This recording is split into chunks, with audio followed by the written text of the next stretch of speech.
Here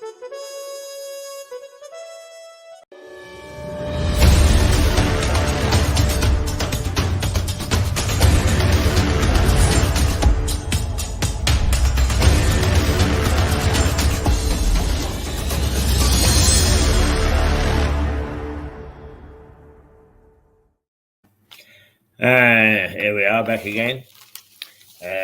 Nice casual morning, and it's casual outside too. Can't make up his mind. We get spurts of sunshine and then a little black cloud. It's dear. It's unpredictable. Let's put it that way. But I was just looking at the posters because our chief of staff, Declan Roll, has got the Euros at the centre of our existence for the from tomorrow on, and almost every match will be shown at the Black Horse. So if you want a centre for your football viewing, here's the place to actually come to. And the question of sport made me think sport and politics. You can put a thin wedge of paper between them. They behave exactly the same. There's a mindset of those people who get to such high authority of their own making that they forget common sense. And here we have the Tories worrying about wipeout,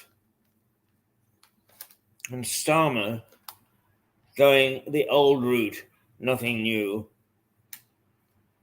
He's a Corbynista, managed to moderate his views, or at least so he says, steering basically Labour in exactly the same direction as it always is, and then wonders why we don't all go whoop-de-doo and get excited about the state of our politics. Well, it's the same with sport. It's just crazy, absolutely crazy. We look at the news headlines,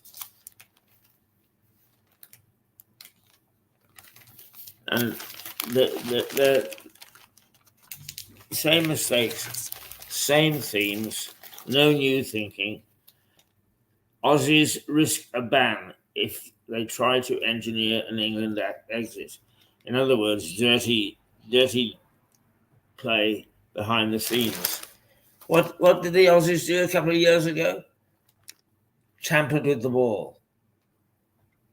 In other words, they played foul, and they got caught, and they got punished. So a couple of years later, what are they doing? Playing foul, tampering with a schedule. Looks as if they're going to be caught. Do they never learn? Oh, will they never learn?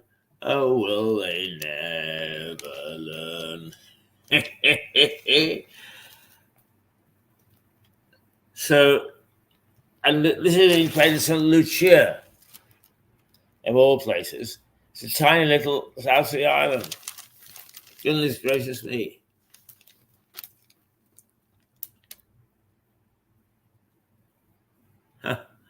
Scottish racism inquiry repeated Yorkshire errors.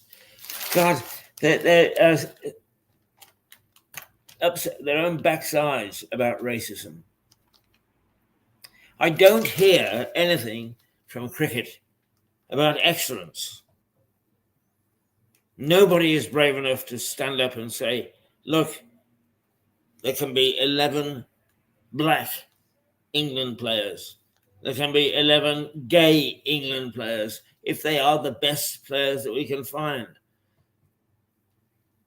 everybody's sniping and snicking and following their own agenda instead of playing excellent cricket. We go through this every other year. Scottish racism, Yorkshire racism, right? People's reputations are finished. And clubs go bust and so on. They never, ever learn. Never, ever learn. Amazing.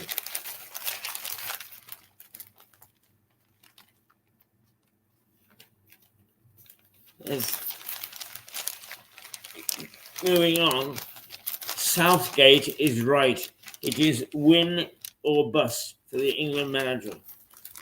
We've forgotten that this man revolutionized management. At one time, we couldn't get past the things that the qualifiers. It was always, will we qualify or not? He gets us, continually gets us to the semi-finals, never quite the final.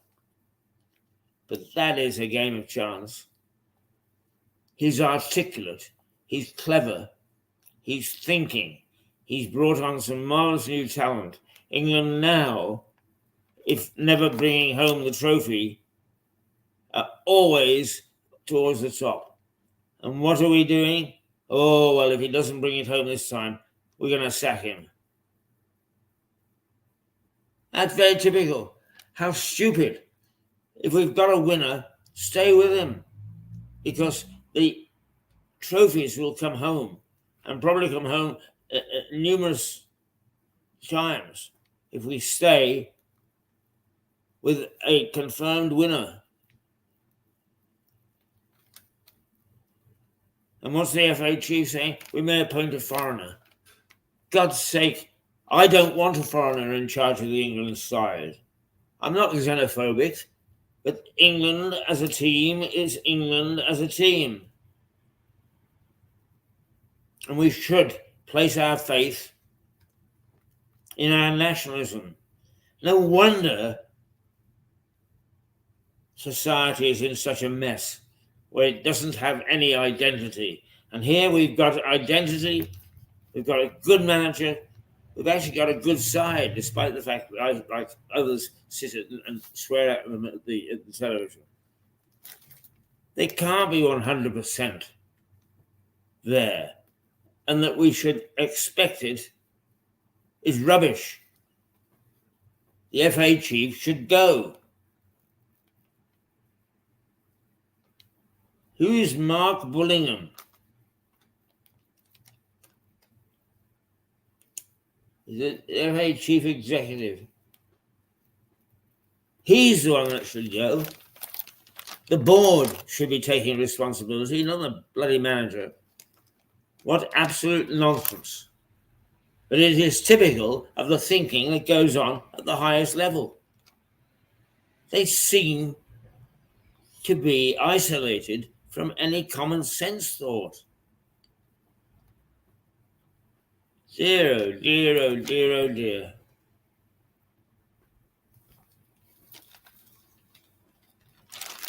Now,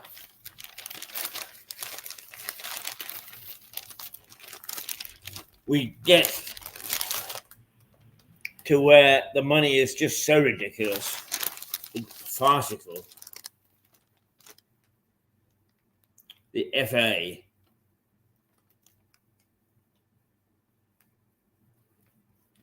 how on earth it survives, I have no idea. Brailsford says Ten Hag after a haphazard review. The man was on the verge of being sacked. Then he wins the FA Cup. Oh, well, we'll stay with him. Somebody else says it's bonkers. He won't be in charge at Christmas. But we'll be wringing our hands and talking about sacking all sorts of other people. The big money men will talk about how much they owe or how much they're going to lose, while shelling out thousands and thousands and thousands on a player they may never use. They came fourth instead of third, so let's sack the whole lot, change the thing. Now, I understand businesses where 1 point can make all the difference in terms of millions. If football has come to that, let's then call it a business. Let's treat it as a business. Let's register it as a business. But let's not go mad and stupid the way that we do at the moment. Because every business, and every sport for that matter, at a certain level, has a responsibility in terms of helping to steer our communities, and sport particularly so.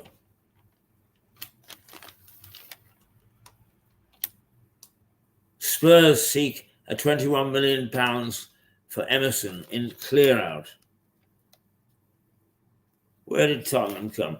About fourth or fifth, didn't they? Oh, they came fifth. That's right. Aston Villa came fourth. They came fifth. So we'll have a clear out. God. They're all fighting for one particular named guy. The price will go up. They'll bid against one another, and eventually somebody will get it. And Christmas agree. It wasn't all that we anticipated. He's only played 10 games. What I'd like to see is one of the little teams get together a team that can play together in the 4th division and slowly work its way up without changes to the Premiership and eventually win the FA Cup, all without spending more than a bob. That would be inspiring. That would really, really be inspiring. What will happen is the moment that everybody sees that he's got talent way down in the 4th division, he will spend thousands of Saudi money, Middle East money, Asian money, American money to buy the guy, corrupt him, get him into the top ranks, keep him for a couple of seasons, and then fire him. And why do these people who get hired under those circumstances fall for it? Because they're going to earn millions in a couple of years? And I don't have much respect for them. Incredible.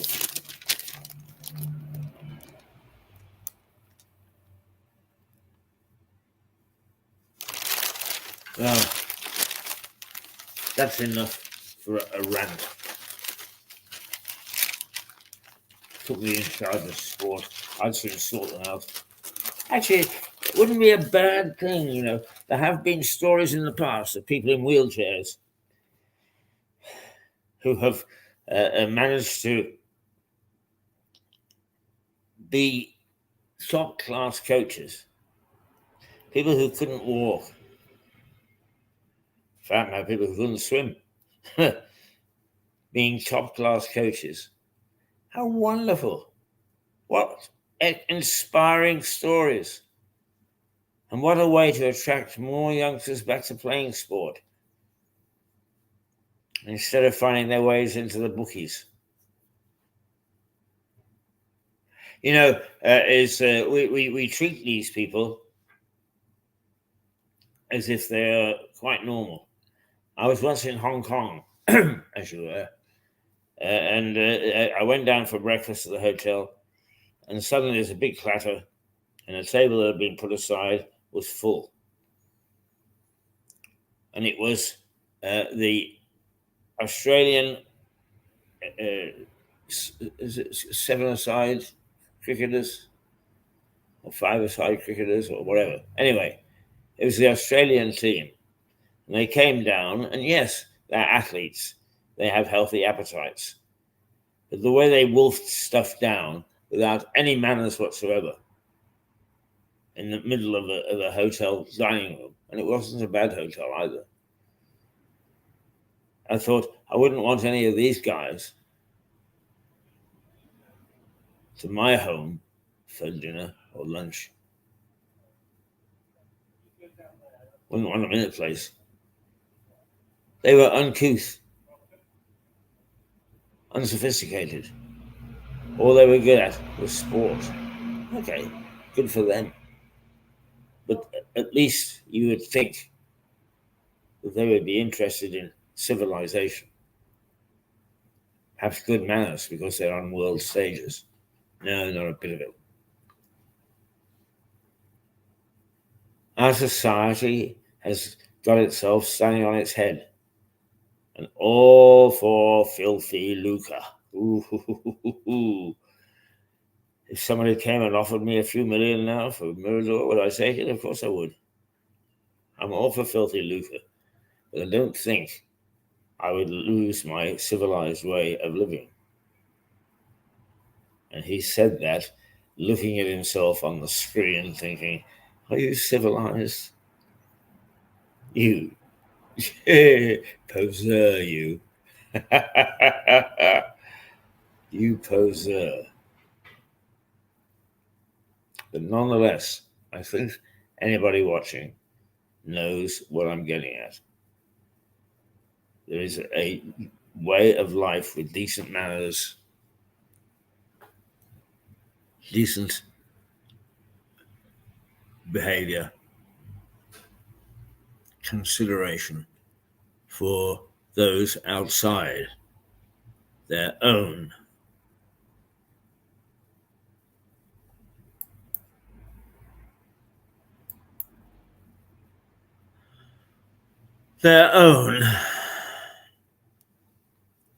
way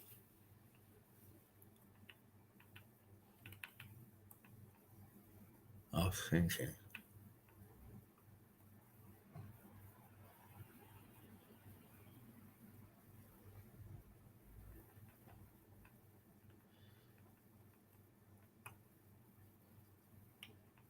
I'm just looking to see what we might watch from the past that we haven't shown too often. And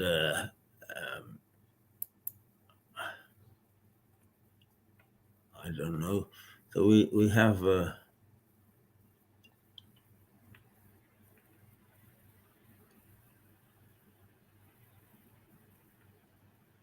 I don't know that we have a great deal, really.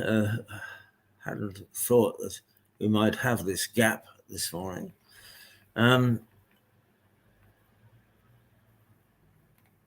Nonetheless,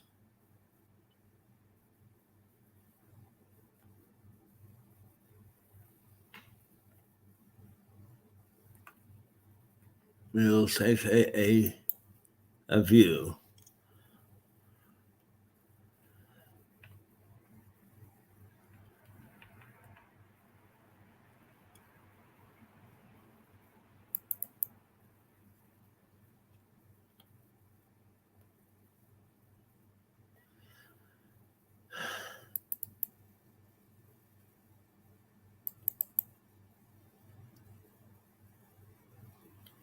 No, not a great deal.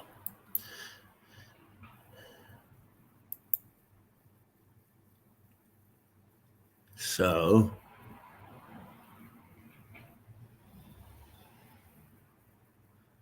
we'll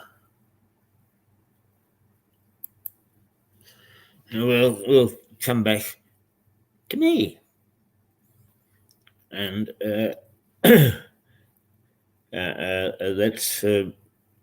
let's just ruminate about the upcoming election. We will be interviewing, starting next week, all 6 candidates, I hope. We've had an acceptance from Maria Caulfield, acceptance from Bernard Jones Bernard, anyway, the Reform candidate. We have not had a formal response, but we have had an okay from James McCleary. So we know that we've got the key players.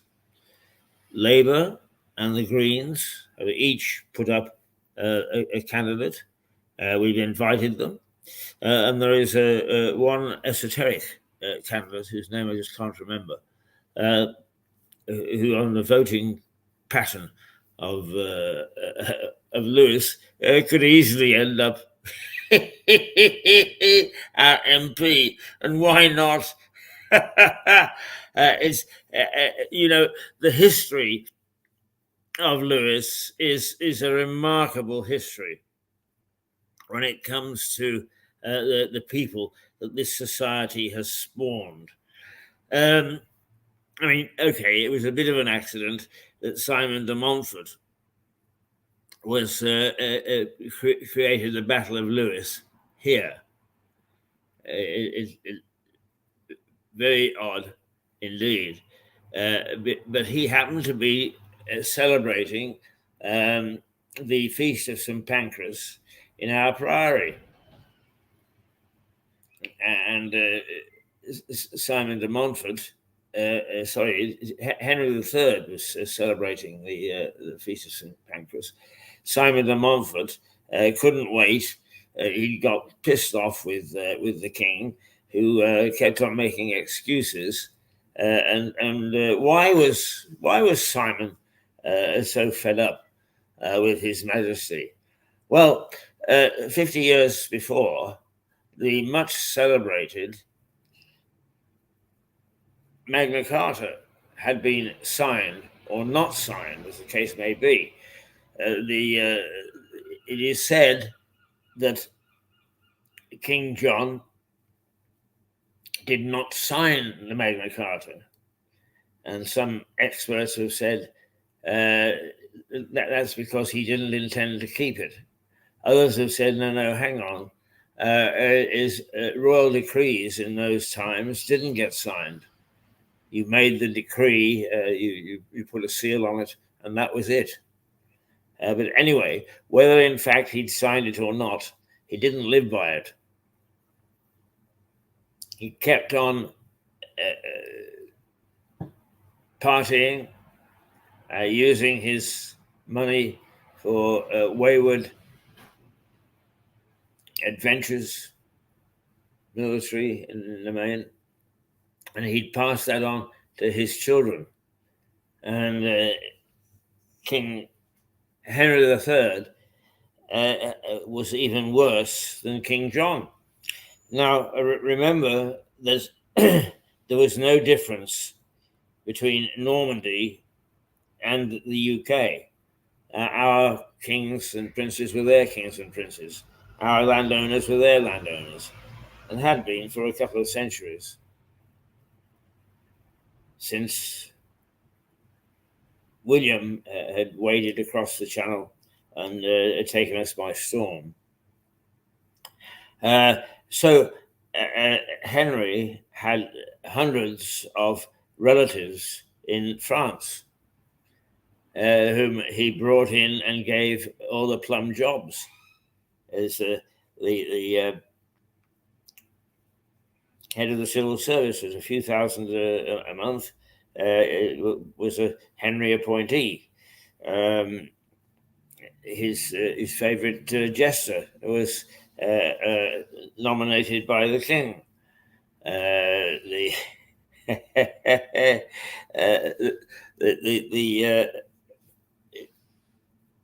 favorites, perhaps some pretty skirts, were brought in. So actually, the people supported by the crown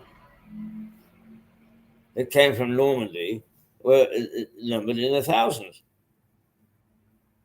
But who was paying for it? The English-based barons, who were collecting taxes, yes, and making money off their lands, but it was going to the king, who was using it not for governance, but to party a lot. Plenty of oxen, plenty of deer, plenty of turkeys. No, they weren't invented then. But they parted, and they were corrupt to the nth degree. And de Montfort said, no. If you're going to have corruption, we've got to be part of that corruption.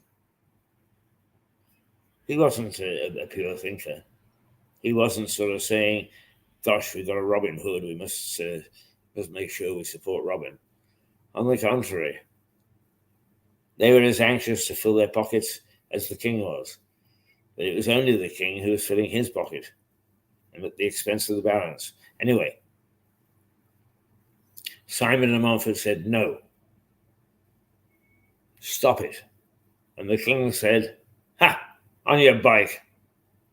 So de Montfort snuck up in the middle of the night, raided the priory, scared the hell out of the monks, got his hothead nephew and said, go get him, boy, who broke ranks, opened up to the much smaller army that Montfort had. Their ranks were put to flight, heavily defeated, and called to book the next day. And an agreement was made, and once again, just as he'd attacked, de Montfort didn't hang around. He got agreement with the king, got on his horse, and off he and a few barons went to Westminster, where government was already in place, although it was a king's council. Sat down in St. Stephen's Palace and said, we're here, and we're here to stay. And here to stay they were. It was the first glimmer of English democracy. And I say English democracy because it was English democracy that eventually swept the world. Not British democracy, English democracy. It eventually swept the world, and that's why we have the system today. Okay, it's refined, and one of the unique things about Britain is that we do not have a written constitution. It's based on decree and precedence. As somebody put it, is essentially what happens is we pass a law and put it on a spike, and then pass another law and put the law on the spike on top of it, without bothering to repeal the other. So it's all a bit of a mess, but it works. And at the top is a king or a monarch. So it's a constitutional monarchy. And it's been refined into a very, very good way of governance. Oh, it's open to corruption. It's open to nonsense. But as Churchill said, democracy is far from perfect, but it's the best that we've got. And in many ways, that is correct. But that was de Montfort who started that. Yes, with a sword, but nonetheless, he started it. A remarkable man. Shovel on for a few years, a few hundred years, and although we were still a democracy, quote, corruption, divine right of kings, elitism was still prevalent in our society. Until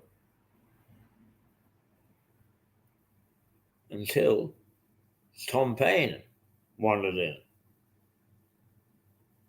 Once again, he wasn't born or raised in Lewes, but he lived and worked and developed his thoughts on what he called the rights of man in this town.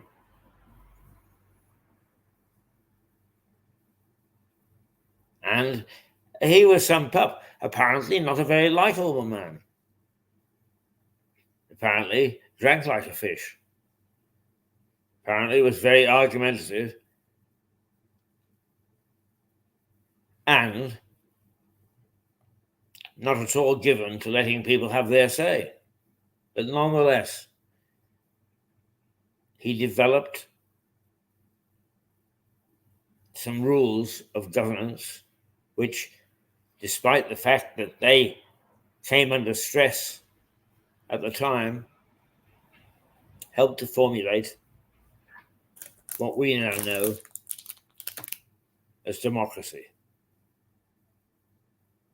Most people, for some reason, I don't know whether it's just a name. If Tom Paine had been Tom Painiski or something of the sort, he would have been much better known.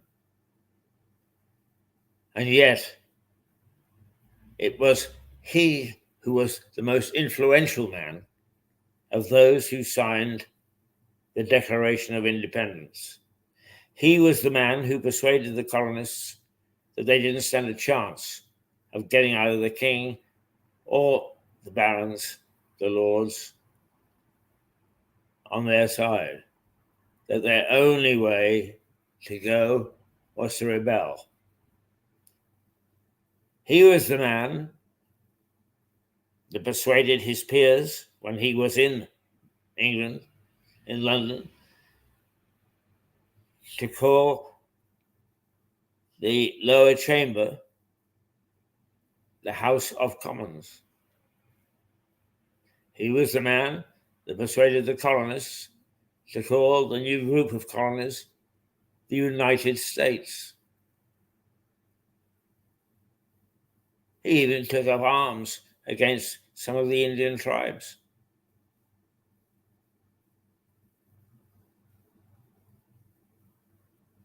And on top of that, he's a great inventor.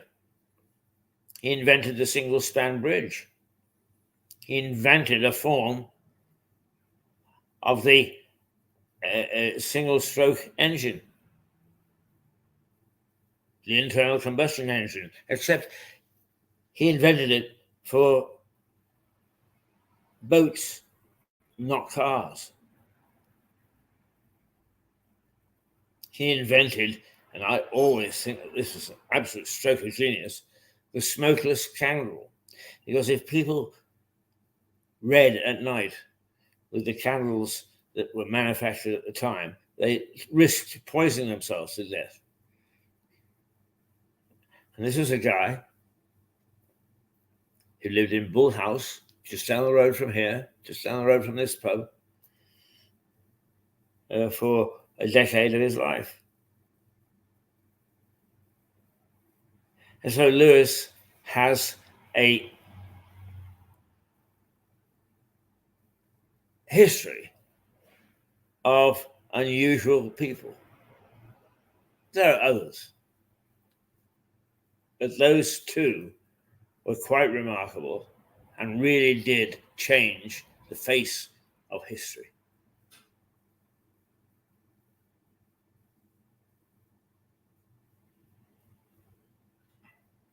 We are just so ordinary today,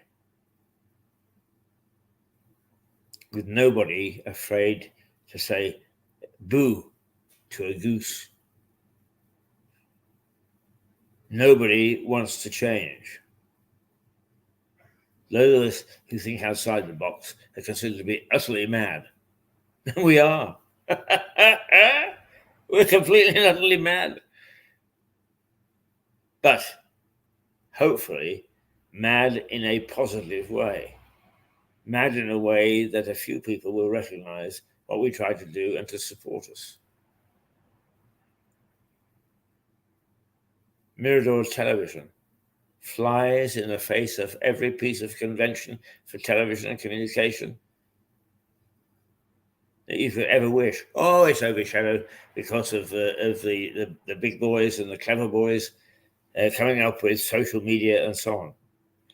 But social media is only a vehicle. And what does it carry?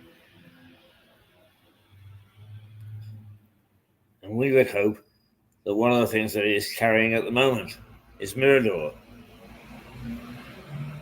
which hasn't swept the world, but it's got its aficionados.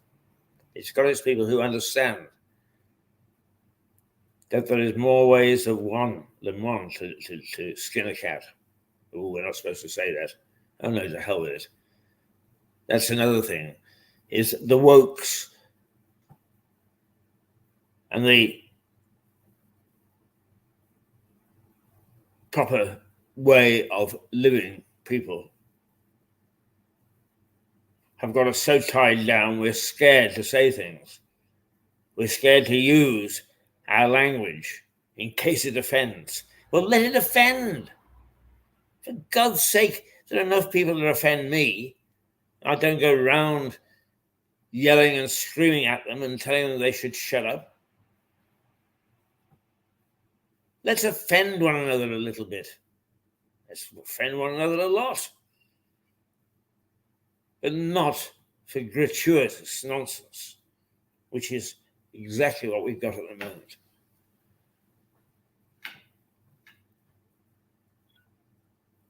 I know this rant is people will tune in and say, oh, there it goes again, and switch off. That's fine. The important thing is that I fight to enable us to have freedom of speech, freedom of information, freedom of action. It doesn't matter whether the views are radical. Tom Paine had radical views, and look what came out of him. A House of Commons, a United States, a smokeless candle. Simon de Montfort didn't want to share his cash, not with parties he wasn't invited to. And look what came out of him, a first parliament, a test of the divine right of kings, a creak in governance by the elite.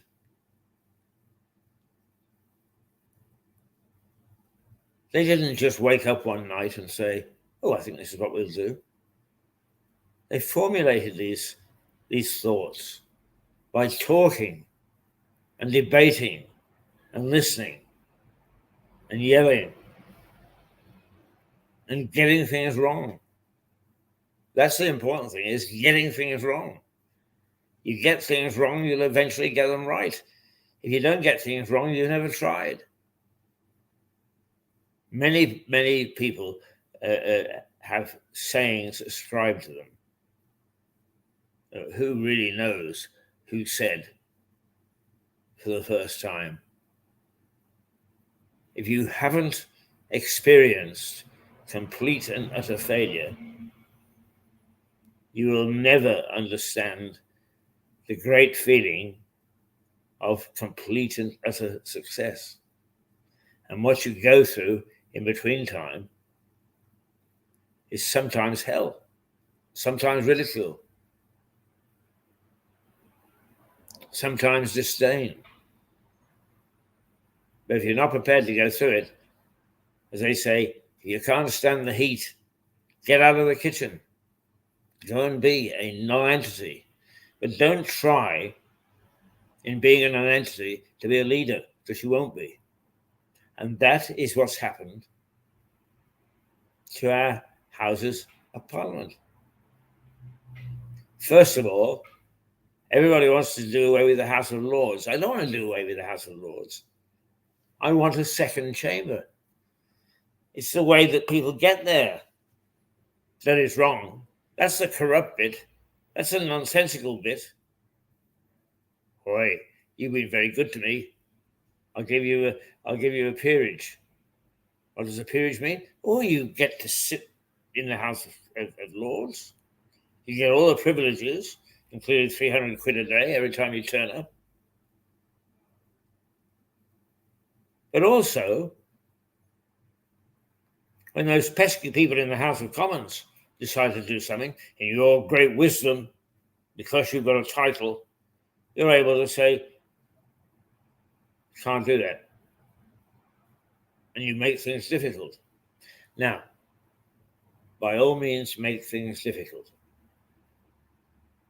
But make them difficult on the basis that you are worried that they are not in the best interest of society, not in the best interest of yourself. And let's if we want a chamber of people who are only there for thank you, let's set up a thank you chamber. But let's have a second chamber. Let's have an upper chamber that is made up of people of worth who are really looking at what's happening with a critical eye and saying, surely we can do better. And if we're going to have a lower chamber that is worthwhile, let's take it back from the ownership of the political parties, who have got everything into an uproar. Everything. Goodness gracious me, it's 5. It's 5 to 10. Is it? It's 5 to 10. And no sign of John Henty yet.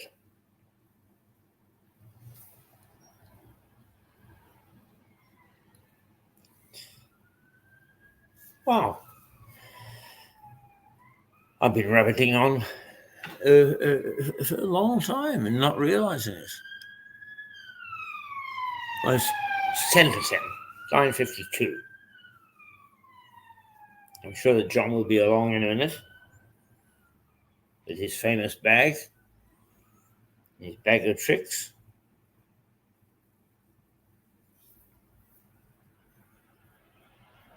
We broadcast to the world. We are focused on Lewis because we are based in Lewis. Our experience on a daily basis is in Lewis. But we like to think that we think in a much wider sense, a much broader sense. And so when we talk like this, we hope that we're talking to a much wider congregation than just the people down the road.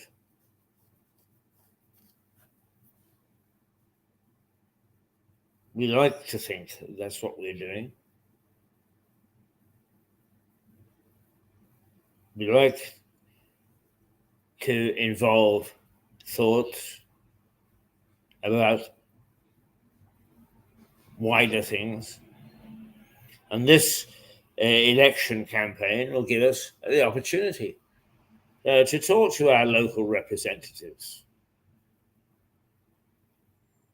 We're not interested in saying, why do you do this? Why do you do that? Why do you do the other? For the sake of being awkward or difficult. We genuinely want to know what makes people tick, what drives them. Out of the 6 candidates, there are at least 4 with some political experience. 1 at a national level, 1 with pretensions to be at a national level, and 2 who have thrown their hat in the ring,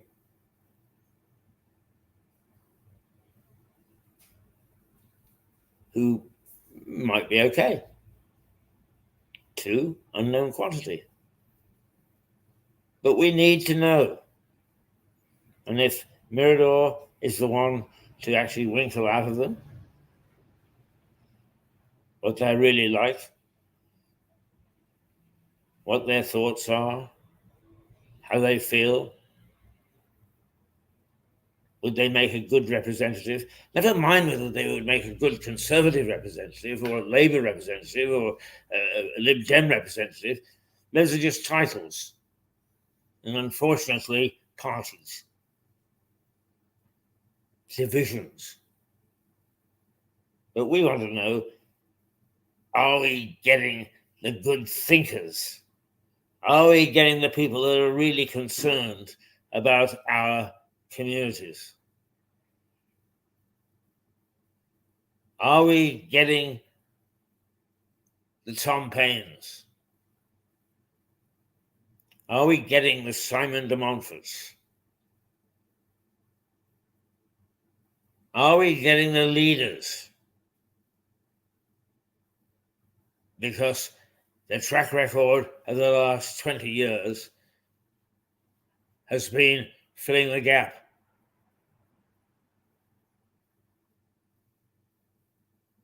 It hasn't been selecting the best. It hasn't even had echoes of meritocracy. Now, that doesn't mean to say that we haven't got the best in Maria Caulfield. Or it doesn't mean to say we haven't got the best in James McCleary.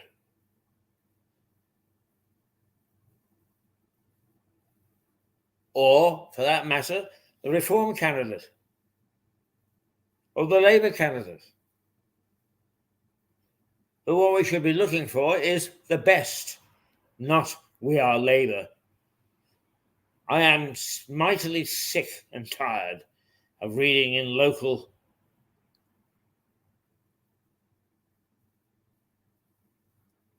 social media is the filthy rich Tories or the seekers of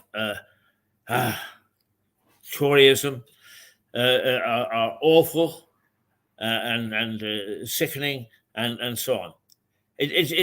That's rubbish in itself.